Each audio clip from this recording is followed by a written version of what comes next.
ಕೌಂತೆಯ ಈ ಚಿತ್ರದ ಕಥೆನ ಹರಿ ಮತ್ತು ಚಂದ್ರಾಸ್ ಇಬ್ಬರು ಬಂದು ನನಗೆ ಹೇಳಿದಾಗ ಕತೆ ಕೇಳಿದ ತಕ್ಷಣ ಆಯಿತು ಮಾಡೋಣ ಈ ಚಿತ್ರನ ಅಂಥೇಳಿ ಅವನು ಹೇಳಿದ್ನಲ್ಲ ಈಗ ಏನಾದರೂ ಒಂದೇ ಎಕ್ಸ್ಪ್ರೆಷನ್ನು ಅಂತ, ಹಾಗೆ ಆಯಿತು ಮಾಡೋಣ ಅಂಥೇಳಿ ಈ ಚಿತ್ರದಲ್ಲಿ ಅಭಿನಯಿಸಿದ್ದೀನಿ. ಭಾಳ ಕ್ಲಾರಿಟಿ ಇರುವಂಥ ಒಬ್ಬ ನಿರ್ದೇಶಕ ತನ್ನ ಸ್ಕ್ರಿಪ್ಟು ಮತ್ತು ಕಥೆಯನ್ನು ತುಂಬ ಕ್ಲಾರಿಟಿಯೊಂದಿಗೆ ನನಗೆ ಎಕ್ಸ್ಪ್ಲೈನ್ ಮಾಡಿದ್ರು. ಹಾಗೆ ಇಡೀ ಚಿತ್ರೀಕರಣವನ್ನು ಅದೇ ರೀತಿಯಲ್ಲಿ ಮಾಡಿದ್ರು. ನನಗೆ ಇದ್ದಿದ್ದು ಒಂದು ಅನುಮಾನ ಏನು ಅಂದರೆ, ಇವರು ಹೇಗೆ ಕ್ಲಾರಿಟಿ ಇಟ್ಕೊಂಡು ಒಂದು ಸ್ಕ್ರಿಪ್ಟನ್ನು ಮಾಡಿದ್ದಾರೆ, ಅಷ್ಟೇ ಕ್ಲಾರಿಟಿ ಇವರು ಫ್ಲೋರಲ್ಲಿ ಕೆಲಸ ಮಾಡಬೇಕಾದ್ರೂ ಇರುತ್ತಾ ಅನ್ನೋ ಅನುಮಾನ ಇತ್ತು. ಯಾಕಂದರೆ ಇವ್ರ ಬಗ್ಗೆ ನನಗೇನು ಗೊತ್ತಿರಲಿಲ್ಲ. ಸೆಟ್ಗೆ ಹೋದ ಮೊದಲನೇ ದಿನವೇ ಇವ್ರ ಬಗ್ಗೆ ನನಗೆ ಗೊತ್ತಾಯಿತು. ಇವರು ಭಾಳ ಎಕ್ಸ್ಪೀರಿಯನ್ಸ್ ಇರುವಂತಹ, ಹಲವಾರು ವರ್ಷ ಕೆಲಸ ಮಾಡಿ ಅನುಭವ ಇರುವಂಥವ್ರು, ಮತ್ತು ಅದನ್ನು ಸರಿಯಾದ ರೀತಿಯಲ್ಲಿ ಎಕ್ಸಿಕ್ಯೂಟ್ ಮಾಡ್ತಾ ಇದ್ದಾರೆ ಅನ್ನೋದು ಮೊದಲನೇ ದಿವಸನೇ ಅರ್ಥ ಆಯಿತು. ಹಾಗಾಗಿ ಇಡೀ ಚಿತ್ರೀಕರಣ ಭಾಳ ಸುಲಲಿತವಾಗಿ ಮುಗೀತು. ಯಾವ ತೊಂದರೆಗಳು ಆಗಲಿಲ್ಲ.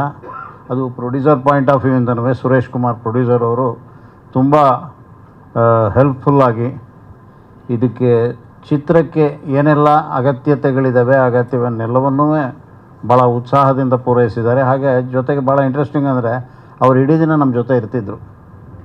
ಅವರೇನೋ ಸುಮ್ಮನೆ ದುಡ್ಡು ಕೊಟ್ಬಿಟ್ಟು ಅಥವಾ ಸಂಜೆಗೆ ಬಂದು ನೋಡ್ಕೊಂಡು ಹೋಗೋ ಥರದ ನಿರ್ಮಾಪಕರಾಗಿರಲಿಲ್ಲ. ಅವ್ರು ಯಾವಾಗಲೂ ನಮ್ಮ ಜೊತೆ ಇದ್ದು ಶೂಟಿಂಗಲ್ಲಿ ಬೆಳಗಿಂದ ಸಂಜೆ ತನಕ ನಾವು ಹೆಂಗೆ ಕೆಲಸ ಮಾಡ್ತಿದ್ವು ಅವರು ನಮ್ಮ ಜೊತೆ ಇದ್ದು ಅದನ್ನು ನೋಡ್ತಾನೆ ಇರೋರು, ಅದ್ರ ಜೊತೆಗೆ ಇರೋರು. ಅದೊಂದು ಭಾಳ ಖುಷಿಯಾದಂಥ ವಿಚಾರ. ತುಂಬ ಅಚ್ಚುಕಟ್ಟಾಗಿ ಸಿನಿಮಾ ಬಂದಿದೆ. ಅದರಲ್ಲಿ ನಮ್ಮ ಪ್ರಿಯಾಂಕ್ ಇದ್ದಾರೆ, ಮತ್ತು ಮನೋಹರ್ ಇದ್ದಾರೆ, ನಮ್ಮ ಮಿಮಿಕ್ರಿ ಗೋಪಿಯವರಿದ್ದಾರೆ, ಇನ್ನೂ ಹಲವಾರು ಕಲಾವಿದರು ಈ ಚಿತ್ರದಲ್ಲಿ ಅಭಿನಯಿಸಿದ್ದಾರೆ. ನೀತು, ಇನ್ನೊಬ್ಬ ಹುಡುಗ ಅವ್ರು ಯಾರು ಶಿವಮೊಗ್ಗದಲ್ಲಿದ್ದರು, ವಿವೇಕು, ಈ ಥರ ಹೊಸಬರು ಮತ್ತು ಸೀನಿಯರ್ಸು ಎಲ್ಲ ಸೇರಿ ಈ ಚಿತ್ರದಲ್ಲಿ ಪಾರ್ಟಿಸಿಪೇಟ್ ಮಾಡಿದ್ದೀವಿ. ಚಿತ್ರ ಚೆನ್ನಾಗಿ ಬಂದಿದೆ. ಮುಂದಿನ ತಿಂಗಳು,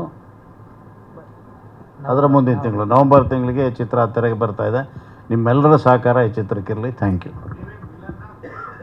ಇಲ್ಲ ಸರ್, ಪೊಲೀಸ್ ಆಫೀಸರ್ ವಿಲನ್ ಹೆಂಗೆ ಸರ್? ಇಲ್ಲ, ಇದು ಒಳ್ಳೆಯ ಪೊಲೀಸು.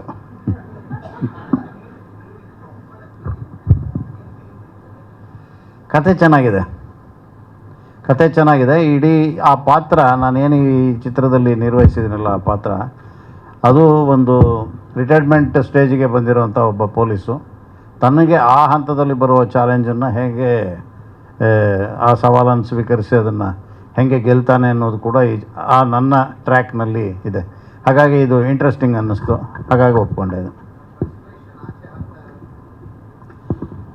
ಅದು ನೋಡಿ 1.5 ತಿಂಗಳ ನಂತರ ಎಲ್ಲ ವಾಸುಗಿಯವರು ಇಲ್ಲೇ ಕೇಳ್ಬಿಟ್ರೆ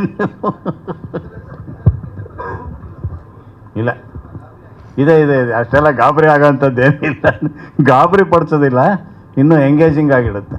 ಗಾಬರಿ ಮಾಡುವಂಥ ಚಿತ್ರ ಅಲ್ಲ ಇದು. ಕುತೂಹಲ ಮತ್ತು ಜೊತೆಗೆ ಒಂದು ವಿಷಯ ಇದೆ, ಆ ವಿಷಯನ ರಿವೀಲ್ ಮಾಡ್ತಾ ಇಲ್ಲ. ಅವ್ರು ರಿವೀಲ್ ಮಾಡಬೇಡಿ ಅಂತ ನಮಗೂ ಹೇಳಿದ್ದಾರೆ. ಆ ವಿಷಯ ಭಾಳ ಮುಖ್ಯವಾದಂಥ ವಿಷಯ. ಇಡೀ ಕಥಾನಕದ ಜೊತೆಗೆ ಆ ವಿಷಯ ಸಾಗ್ತಾ ಇರುತ್ತೆ.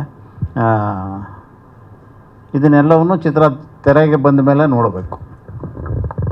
Thank you.